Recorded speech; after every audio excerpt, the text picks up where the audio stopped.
Exterior, city street, night. Cleaned up and carrying bags of takeout food, Angel and Fonz enter the Big W bar, joining their friends. Interior, the Big W bar, continuous.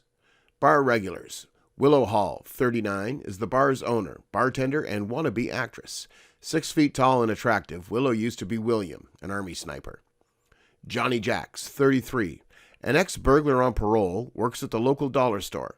Smart and wily, Jacks met Willow in the army years ago. Ellie Chan, 24, is an athletic computer programmer. Her spiked hair glitters with either purple or turquoise highlights, depending on her mood and her matching boots. Gene Miller, 37, a veteran, works as a science and PE teacher at Crossroads Junior High. A bowling aficionado, he's 6'5", black and imposing. The bar opens and in walks a small, balding man, Wilbur Pittman, like he's on a mission. Wearing an oversized trench coat, he's sweating profusely. He walks straight up to the bar, takes a deep breath, and stares at Willow. Well, aren't you pretty? And tall. Willow pushes back her long blonde hair and smiles. Thanks. I'm Willow. What can I get for you? Pittman hesitates. His smile vanishes abruptly. He throws back his shoulders to look tough, but his face turns red and blotchy. Your money. Give me all your money. Willow cocks her head, confused. Excuse me? A gun gets caught on the pocket of Pittman's trench coat, but he awkwardly pulls it out and points it at Willow. Your money, lady. Miller looks over at Jacks, one eyebrow raised. Neither appear very concerned. Willow stares at the small .22 revolver in the man's small hands, more perplexed than scared. Suddenly she lifts both arms, waving them frantically in front of her face. Her voice changes into a thick southern drawl. Oh my, don't hurt me. I'm just an innocent girl. Jacks rolls his eyes and winks at Miller. Please, mister. Oh my goodness, what has the world come to? Don't you just want a nice gin and tonic? I need that money. Well, I know you do, sir, but I've worked here since I was knee-high to my grandfather. We slaved over this bar. Willow leans up against the bar, lifts her hands, pleading. She's going for the Oscars. Pittman stares at her hands, his eyes narrowing. My God, you have the biggest wrists I've ever seen on a woman.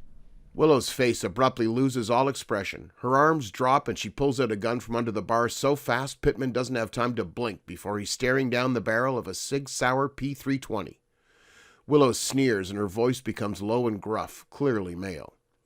My wrists are not overly large. Shocked, Pittman backs up. His mouth drops open. Jacks and Miller pull out guns simultaneously. Well, I'm not dumb, but I can't understand why she looked like a woman but talked like a man. Lola, Lola, Lola, Lola, Lola.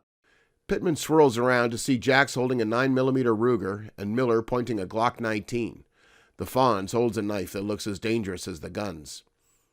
Pittman swings back and forth, pointing his gun to one person and then the next. No one blinks. I'll shoot you. I'll shoot you all. No, you won't. If your trigger finger so much as twitches, Willow will take you out. She's a danger here. I'd apologize to her if I were you. Pittman looks over his shoulder at Willow. Willow stands stock still, both hands on the gun, glaring at Pittman, ready to shoot. But he's a... Jack swipes a finger across his throat, silencing Pittman. She. Don't make this worse. Just apologize. Do it. Pittman keeps turning, looking at one person, then the next. His gun is shaking. He turns to face Willow. I'm sorry about the robbery, but my wife left. What are you doing? Apologizing? Jack sighs like he's talking to the dumbest guy in the universe. Not about the robbery. About her wrists. Her wrists? What you said was very hurtful.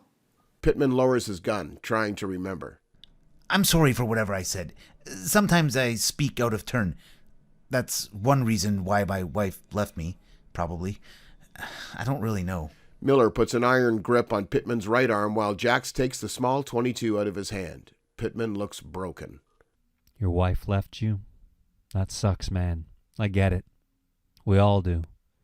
But that's no reason to get yourself killed. Time, man. It heals all wounds. You really believe that? Maybe. Jax and Miller lead Pittman to the door when Pittman suddenly breaks free and wrests Jax's Ruger out of his hand.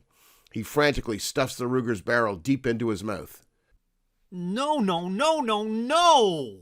Don't put that in your mouth. Christ, you have no idea where that gun's been. Pittman pulls the gun out of his mouth and points it at Jax. I'll never get over my wife. Never. Turning the gun, he points it at his forehead and shoots. But the gun jumps in Pittman's hand and the bullet misses him completely. It ricochets off a ceiling fan, bounces off Ellie's table, and zooms across the room. Everyone hits the floor, arms covering their heads. Except for Pittman. He stands, open-mouthed, watching the fireworks.